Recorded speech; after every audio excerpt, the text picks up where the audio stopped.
estudiantes. En esta oportunidad vamos a estar hablando sobre el reconocimiento de normas y materiales y equipos de laboratorio. Sin más, entonces vamos a estar iniciando nuestra clase de hoy indicando las normas que se tienen que tener en cuenta para poder entrar en los laboratorios. Mucho de lo que hoy vamos a estar hablando seguramente ya pudieron conversar con otros docentes en otras asignaturas o disciplinas, pues es una norma general para poder entrar en los laboratorios de la facultad. Sin más, entonces iniciamos con nuestra clase de hoy, indicando cuáles son las normas que debemos de seguir para poder tener una convivencia sana en nuestra vida de estudiante y en nuestras prácticas de laboratorio. Una de las normas importantes que tenemos que tener en cuenta es que en los laboratorios no se pueden fumar, comer o beber algún tipo de alimento. Esto se debe a que el laboratorio es un lugar donde podemos tener contaminaciones y no es un lugar para realizar este tipo de acción. Cuando vamos a comer o tomar, o muchos de los estudiantes también quieren tomar tereré al realizar las prácticas, está totalmente prohibido porque se pueden contaminar con algún tipo de sustancia o microorganismos que se encuentren en el ambiente del laboratorio. También podemos hablar de la utilización de equipos de protección individual. En este sentido, vamos a estar mencionando de que es importantísimo estar utilizando en forma correcta nuestro uniforme de laboratorio que le llamamos, que es la bata, y esta bata tiene que ser mangas largas.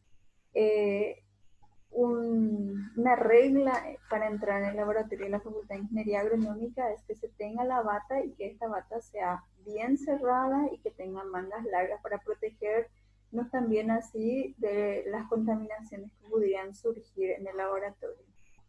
También tenemos que saber que no se pueden llevar ropas que puedan incomodarnos.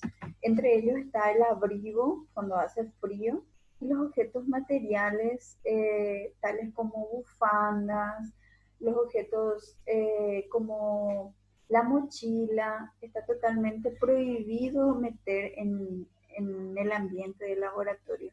En este sentido también la Facultad de Ingeniería Agronómica tiene un espacio, un armario para poder guardar estos materiales personales que llevan los estudiantes a la hora de realizar sus prácticas.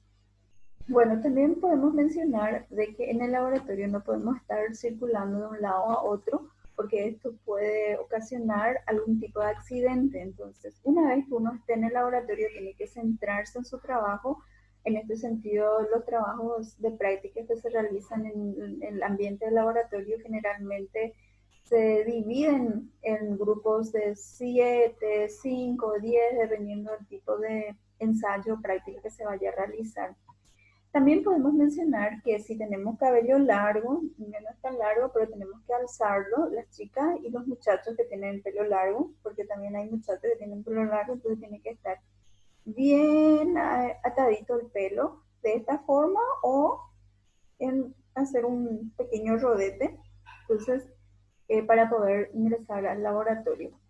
Justamente es para evitar todo tipo de accidentes, porque en el laboratorio usamos fuego, entonces si tenemos pelo largo, tenemos que recogerlo para evitar cualquier tipo de accidente.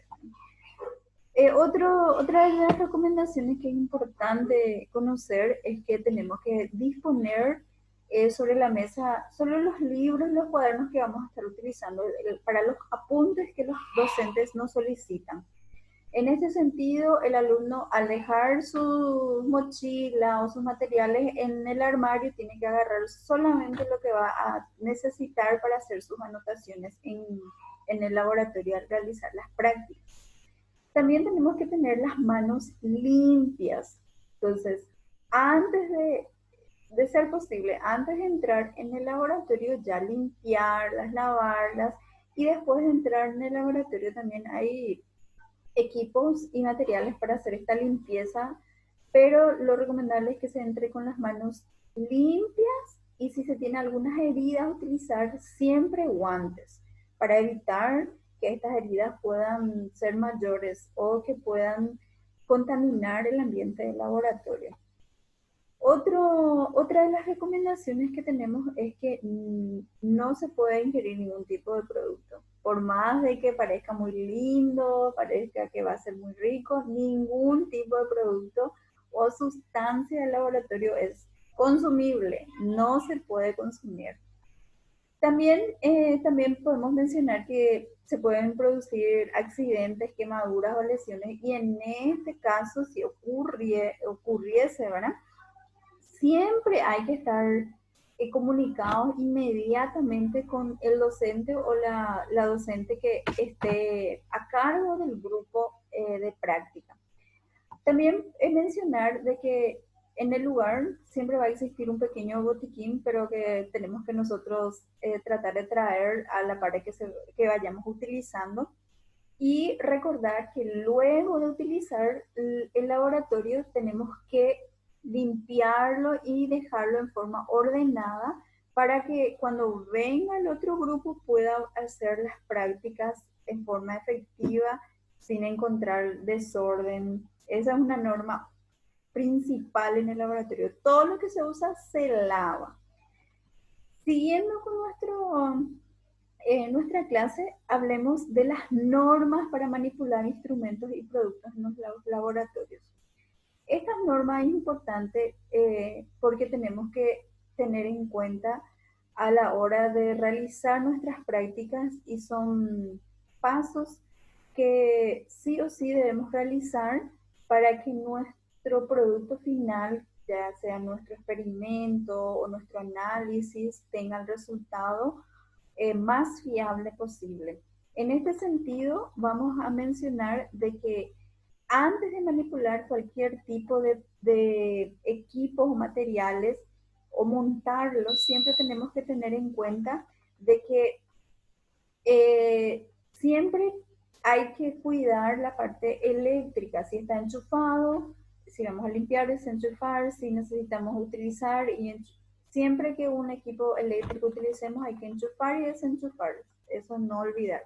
No poner en funcionamiento también ningún tipo de equipo eléctrico sin que el docente haya revisado, porque podemos estar manipulando un equipo que necesite otro sistema de eléctrico, otro voltaje y quemar un equipo importante de alto costo, entonces no queremos hacer eso, ¿verdad?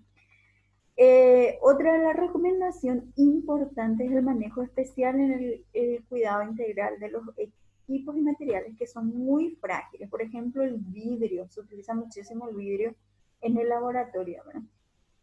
Informar siempre al docente si un material es roto o si es averiado. Siempre tenemos que estar informando al docente encargado sobre ello.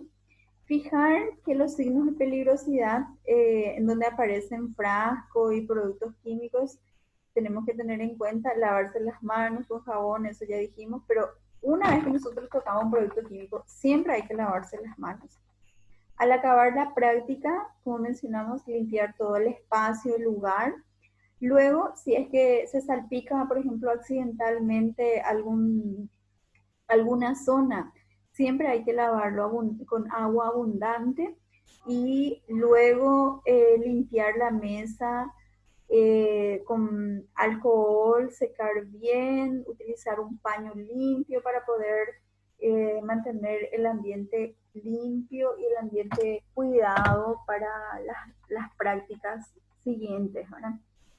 Al acabar entonces las prácticas, lavar las manos, ordenar todo el material que tengamos, lo que hayamos utilizado, evitar oler los productos, no se tienen que oler, no manipular ciertas sustancias inflamables, porque esto puede ocasionar algún tipo de accidentes. Todos los productos inflamables que vayamos utilizando tienen que almacenarse en un lugar específico. Esto tienen que estar separados de los ácidos y de las bases y de otros reactivos que se tengan. En el laboratorio está todo ordenado, entonces los inflamables, los ácidos, las bases en lugares específicos. También todos los productos inflamables, entonces debemos cuidarlo en forma diferenciado, porque cualquier acción nuestra o actuar nuestra en el laboratorio puede causar un accidente que nadie va a querer causarlo, ¿verdad? También tenemos que saber que las mezclas de las sustancias que se encuentran en el laboratorio son muy sensibles.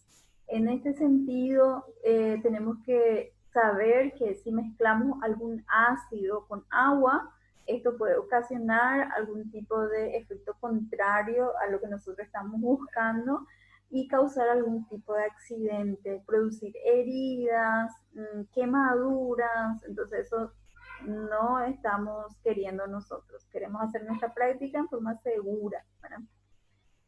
No dejar destapado ningún frasco. Es importante esta recomendación porque algunas sustancias que utilizamos son muy volátiles y luego cuando queremos volver a utilizarlo no tienen el mismo efecto o la misma reacción que nosotros estamos queriendo.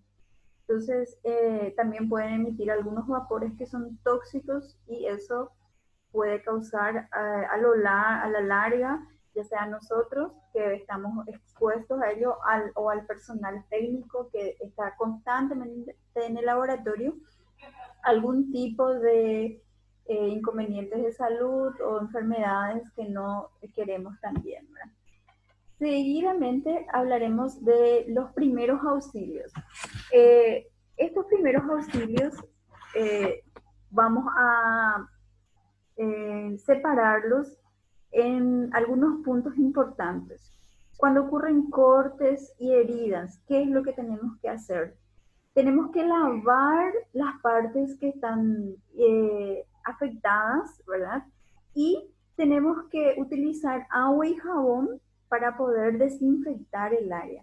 No importa dejar sangre, algo de herida, pues ello contribuye a evitar la infección, pero tenemos que aplicar después agua oxigenada y cubrir con gasa.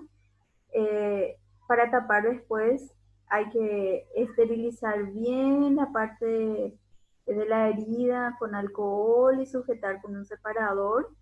Y si persiste la hemorragia, en estos casos hay que inmediatamente acudir a centros de salud más cercanos.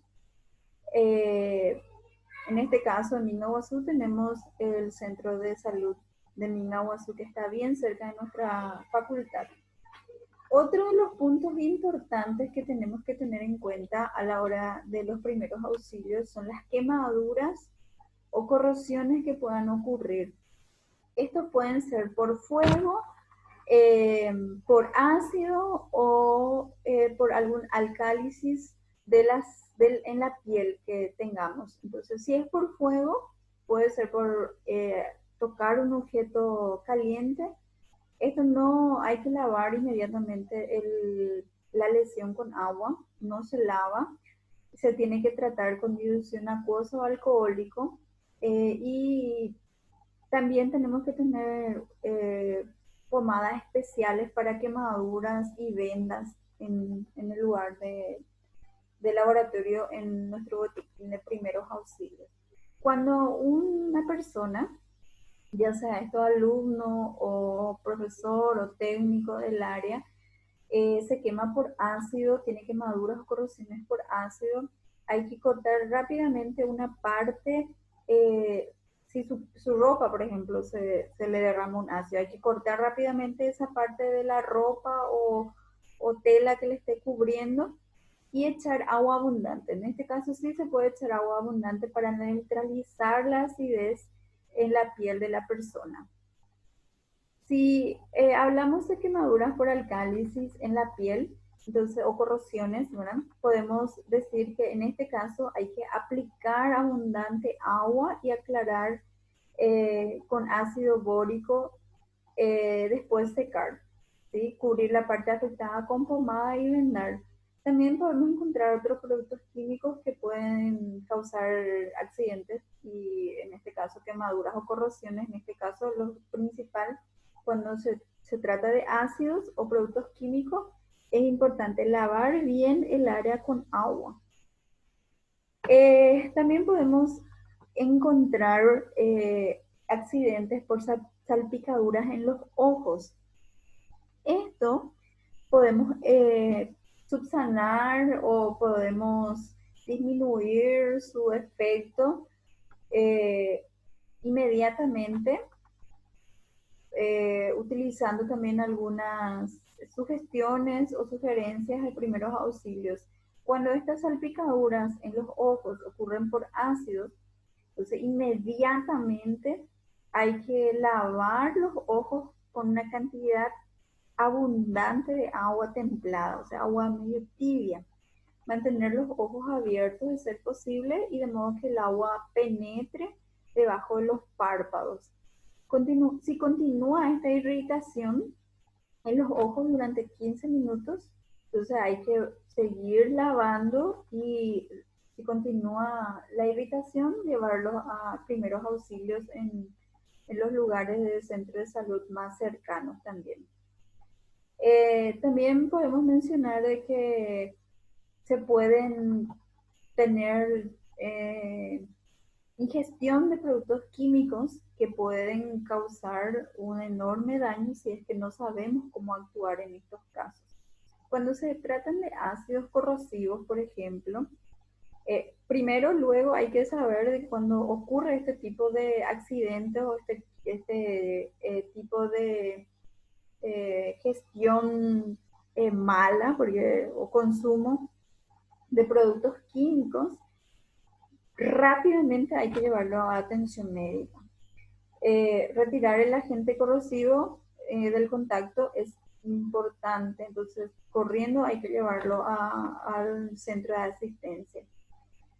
Nunca provocar el vómito, tampoco se tiene que, en estos casos de ingestión de productos químicos, hacer perder mucho tiempo tratando de ayudar con los primeros auxilios, sino que correr rápidamente, buscar ayuda médica. Equipos de laboratorios. Ahora vamos a hablar de los equipos de laboratorios.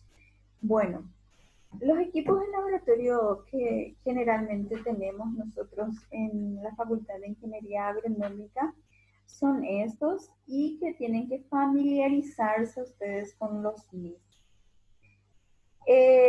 Esto seguramente ya escucharon y es un vaso de precipitado. El vaso de precipitado es un material de laboratorio que se utiliza para preparar o calentar sustancias y medir, porque tiene medidores, ¿verdad? Tiene mediciones, medir o traspasar de un lado a otro líquidos. ¿Cuál es la característica principal de este vaso de precipitado? El vaso de precipitado es un recipiente cilíndrico con base plana, entonces se puede colocar fácilmente encima de la mesa y se puede encontrar en distintos volúmenes, desde más chiquititos hasta los más grandes. Entonces, no se utilizan para tomar tereré estos chicos, ¿sí? Suelen estar hechos de vidrio que resisten a altas temperaturas y tienen unas marcas de graduación, como vemos aquí. Estas marcas de graduación no siempre es muy preciso. Cuando más grande es, no es tan preciso. Entonces, los más chiquitos, los graduados que son más pequeñitos, son los más precisos que podemos encontrar. El siguiente equipo de laboratorio que, que solemos usar, material de laboratorio que solemos usar, es el tubo de ensayo.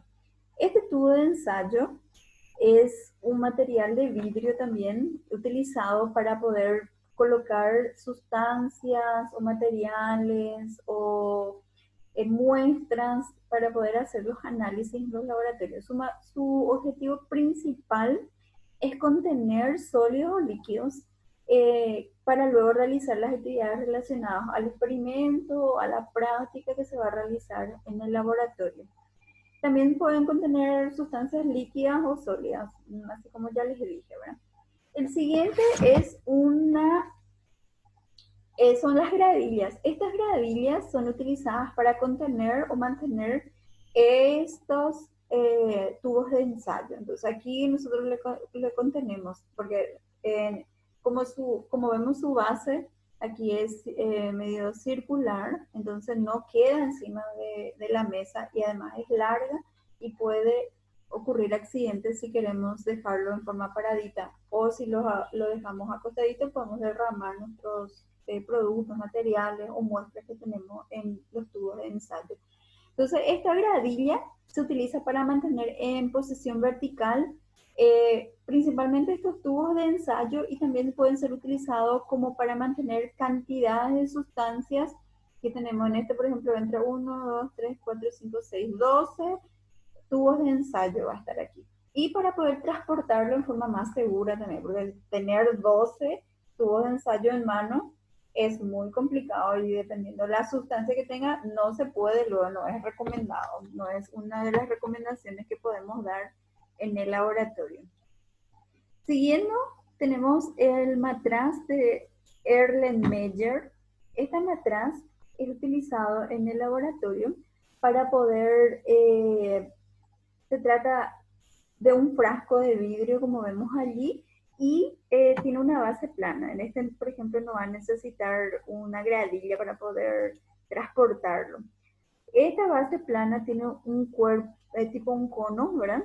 Que también tiene graduado o milimetrados para poder contener, calentar sustancias en pequeñas o medianas cantidades. Existen varios tamaños también. La ventaja de la utilización de este Erlenmeyer, se llama matraz de Erlenmeyer, es que el material es muy seguro, mucho más seguro que el vaso de precipitado, porque tiene una estructura más cerrada. Entonces, si yo movilizo o hago un movimiento, es más difícil de que la sustancia que se encuentra adentro pueda derramarse, por ejemplo, y evita que haya pérdidas entonces de sustancias que contiene, ¿verdad? Es muy rápido a la hora de agitar, es utilizado principalmente como un agitador también de sustancias líquidas y puede, por su cuello estrecho, es más difícil que a la hora de calentar, por ejemplo, una sustancia pueda derramarse. El siguiente es un matraz aforado y esta matraz aforada o matraz aforado, ¿verdad? Eh, también se utiliza para principalmente contener sustancias líquidas, porque sustancias sólidas es un poco más difícil y hay varios tipos. Hay de la clase A, que son matraces aforados utilizados para realizar en los laboratorios de química analítica, por ejemplo, es muy utilizado este tipo de matraces de la clase A, porque su material o la composición de su material es mucho más efectivo para sustancias o reacciones que puedan ocurrir y no daña el material o no rompe el material. El de la clase B, de los matraces aforados, son menos precisos. Uno es eso. El de la clase A es bien preciso, el de la clase B es menos preciso y son utilizados principalmente para preparaciones de soluciones. El siguiente material que vemos en el laboratorio nuestro, en la Facultad de Ingeniería Agronómica, son las pipetas. Estas pipetas son famosas en, en el laboratorio de la facultad porque los alumnos rompen. No, mentira. Es, son también de vidrio, entonces son muy sensibles y se pueden romper fácilmente y no queremos eso también nosotros. Y se utiliza como para poder transferir un líquido de un recipiente a otro y se utiliza mucho por su precisión, porque tiene también numeraciones para medir volúmenes en el caso de líquidos, ¿verdad? Y su precisión es mucho mayor que, que otros materiales más grandes, ¿verdad? El siguiente es la pipeta aforada. Esta pipeta aforada se caracteriza por tener una línea aquí, en el medio más o menos, la cual indica el nivel máximo para cargar la sustancia. Esto hace que la lectura volumétrica del líquido se realice con mínimo margen de error, que es lo que queremos en los laboratorios, obteniendo así los mejores resultados en los cálculos de sustancias para este tipo de análisis o experimentos que podemos realizar en los laboratorios. El siguiente es el embudo. ¿Qué podemos decir del embudo? El embudo es utilizado para evitar el derrame de los líquidos al traspasar de un recipiente a otro. Algunos embudos pueden actuar como filtros también, ¿sí? Tienen pequeños filtros aquí, entonces pueden actuar como filtros. Se tienen un pequeño tamiz que se coloca en el filtro, como el filtro del café, ¿verdad? El siguiente que podemos hablar, y yo creo que ustedes conocen son las probetas. Estas probetas vienen en diferentes tamaños también, diferentes volúmenes, y pueden contener líquidos y medir volumen de una forma aproximada, no tan exacta como las buretas o pipetas, ¿verdad? Aunque es menos preciso, la medición en una probeta es más rápida que con la pipeta, ¿verdad? La pipeta es bien precisa, pero en como tenemos diferentes tamaños también, es mucho más rápido por su tamaño. El siguiente material es la bureta. Esta bureta es un instrumento del laboratorio que se utiliza para medir volúmenes de líquidos variables. ¿Cómo vamos a utilizar esta bureta? Como se trata de un recipiente alargado, esto hace pasar el líquido por gravedad, porque esto se coloca en forma vertical, y vierte el líquido gota a gota. El siguiente material es el gotero. ¿Cuál es la función de este gotero? Bueno, la función de este gotero es también, como los otros, traspasar pequeñas cantidades de sustancias líquidas de un recipiente a otro, y si lo necesita medir en volúmenes más exactos, este instrumento no es recomendado, porque no es muy preciso como otros, ¿verdad? Luego tenemos los agitadores. ¿Qué son los agitadores? Bueno, nos preguntamos, ¿verdad? ¿Qué son los agitadores? Estos agitadores vienen diferentes tipos. Nosotros tenemos estos dos en el laboratorio de la facultad. Y el primero es un agitador de bandeja y el segundo un agitador magnético. Este agitador de bandeja posee un movimiento circular. Entonces va moviendo diferentes sustancias, o si tenemos una sustancia y diferentes repeticiones, va moviendo. Y el agitador magnético tiene un pequeño imán, y aquí abajo va girando, entonces hace girar la sustancia que se encuentra en ella, ¿no? El siguiente material que tenemos es este ya es un equipo, es un mechero de Bunsen. El mechero de Bunsen se utiliza como fuente de calor. Este mechero generalmente vamos a utilizar como para hacer desinfección de algún tipo de equipo de metal o de vidrio, para poder reutilizarlo en forma rápida.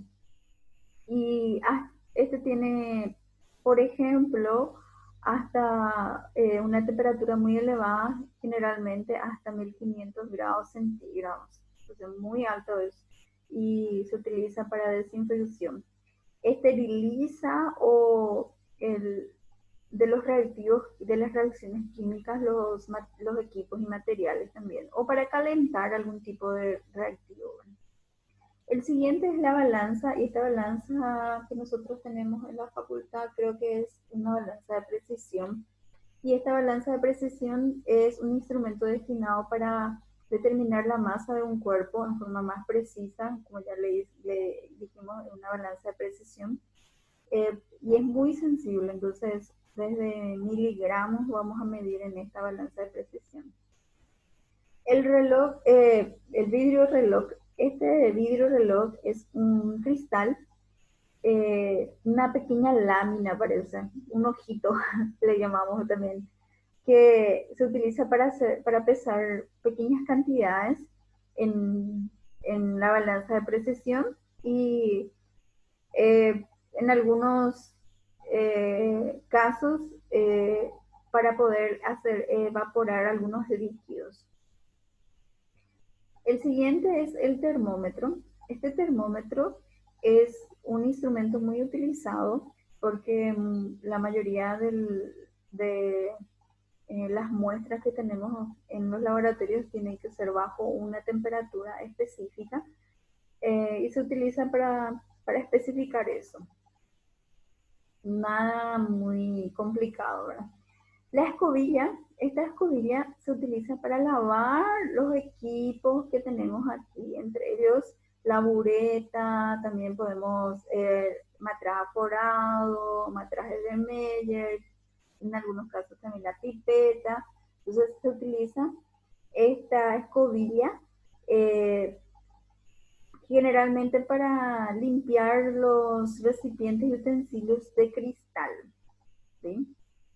Otro de los equipos utilizados, elementos utilizados es la espátula. Esta espátula es utilizada para eh, recoger estas pequeñas cantidades, por ejemplo, desde el material o desde el envase del reactivo hasta el reloj de vidrio. Generalmente granuladas, estos materiales sólidos son granuladas como esta, parecen azúcares para realizar operaciones como pesado o dilución. Entonces con esto podemos diluir también. Otro de los materiales que vamos a estar utilizando son las cápsulas de porcelana. ¿Qué hacemos con estas cápsulas de porcelana? Son, así como su nombre lo indica, de material de porcelana y sirve para calentar soluciones a altas temperaturas. ¿Sí? El siguiente que utilizamos mucho es el autoclave, que es para desinfectar o esterilizar equipos, elementos que utilizamos en el laboratorio. Y es un recipiente metálico el que tenemos en el laboratorio de la facultad, es bien grande. Tiene cierres herméticos y permite trabajar con vapor de agua a alta presión y temperatura. Y como ya les dije, sirve para esterilizar todos los materiales que vamos utilizando. El autoclave es importante mencionar que puede inactivar virus y bacterias que tienen los materiales y de esta forma se esteriliza totalmente los materiales que queremos utilizar. Otro material que utilizamos mucho es el cristalizador.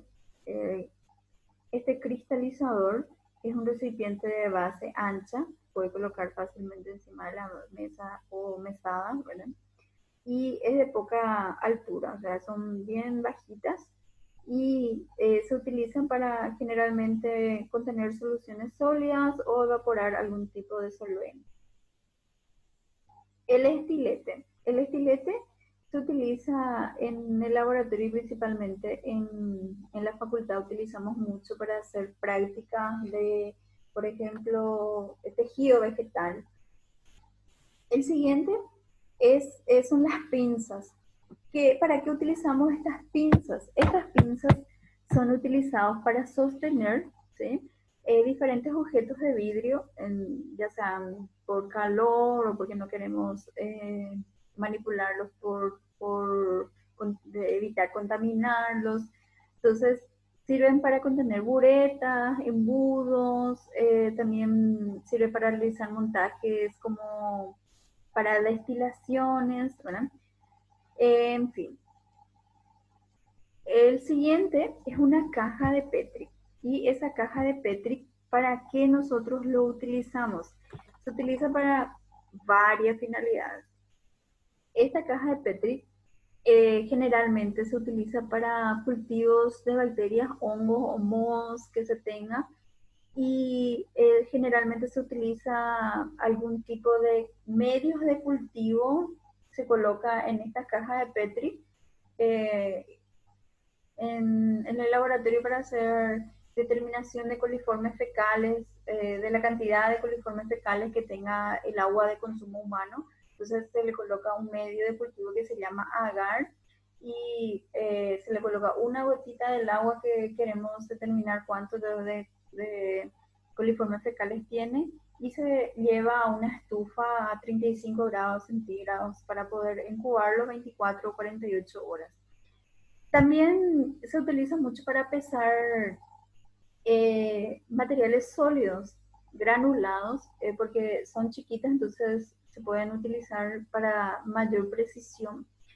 También se pueden observar, después de realizarlo el cultivo de bacterias en esta caja de Petri, se realiza el conteo, ya sean estas determinaciones biológicas o químicas.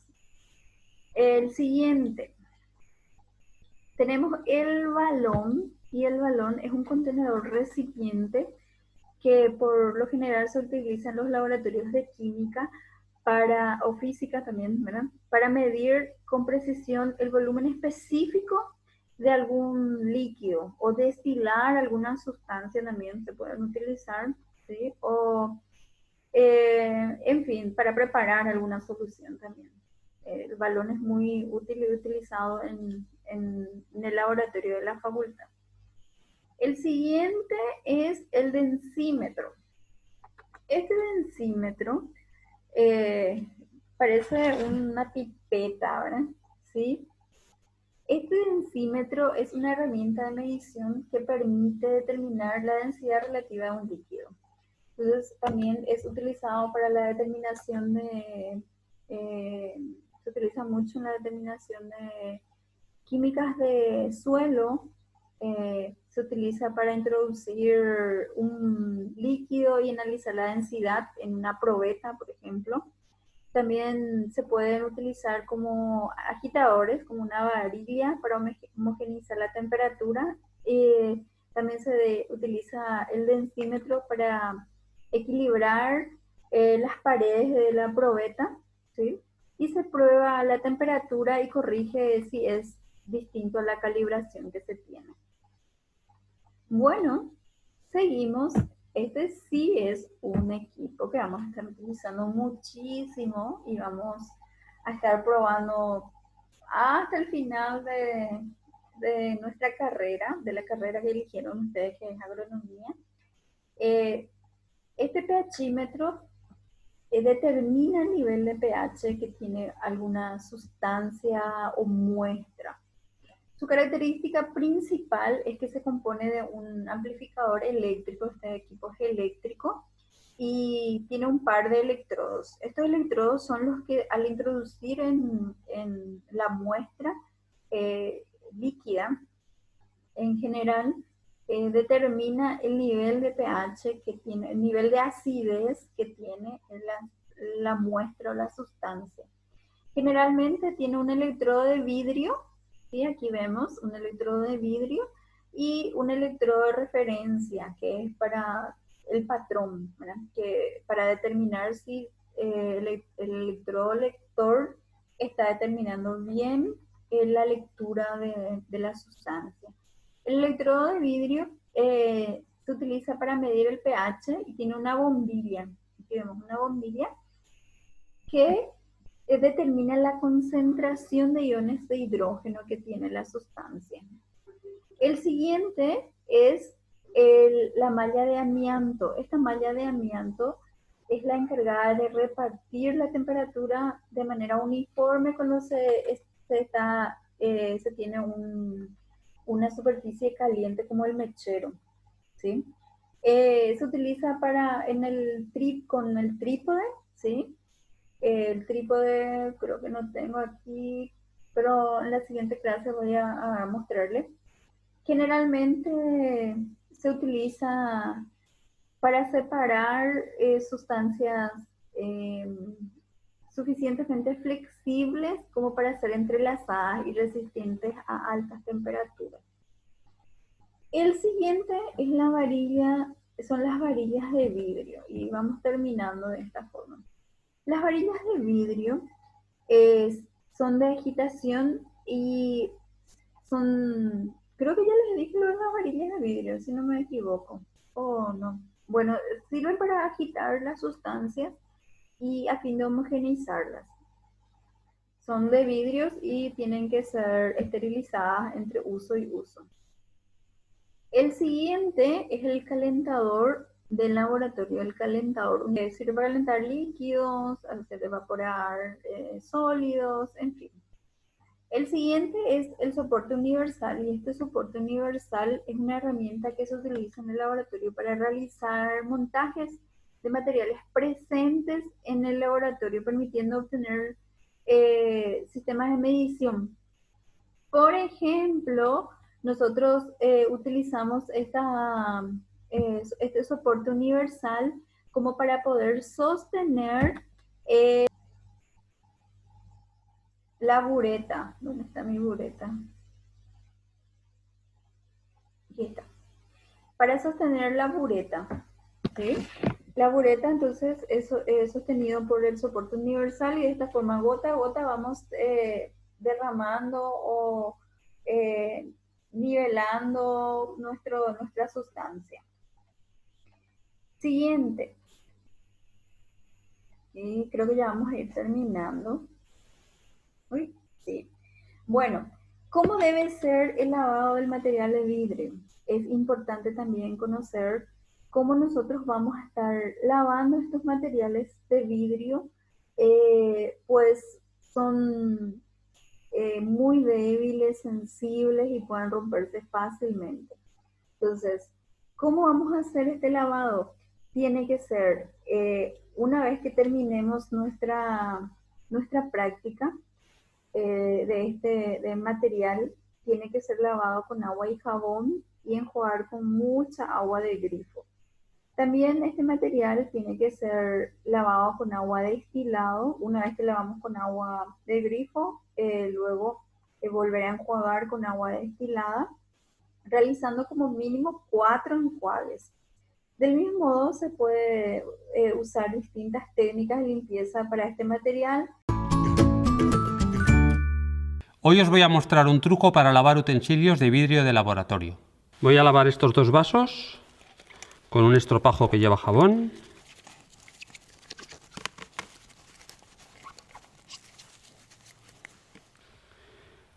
Y ahora los voy a aclarar con agua del grifo. Este lo voy a dejar tal cual, que se seque. Y este otro lo voy a enjuagar con agua destilada. Tengo aquí en este bote el agua destilada.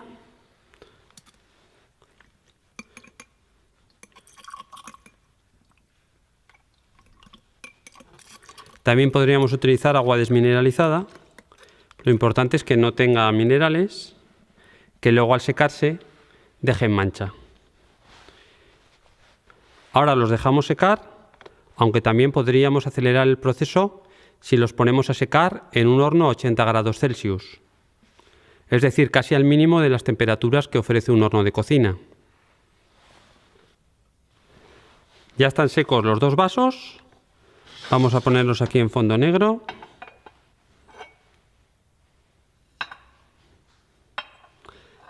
Y vamos a observarlos de cerca. y observamos cómo el que ha sido aclarado con agua del grifo presenta restos de cal o manchas de cal, y en cambio el que ha sido aclarado con agua destilada o bien con agua desmineralizada, pues está mucho más limpio.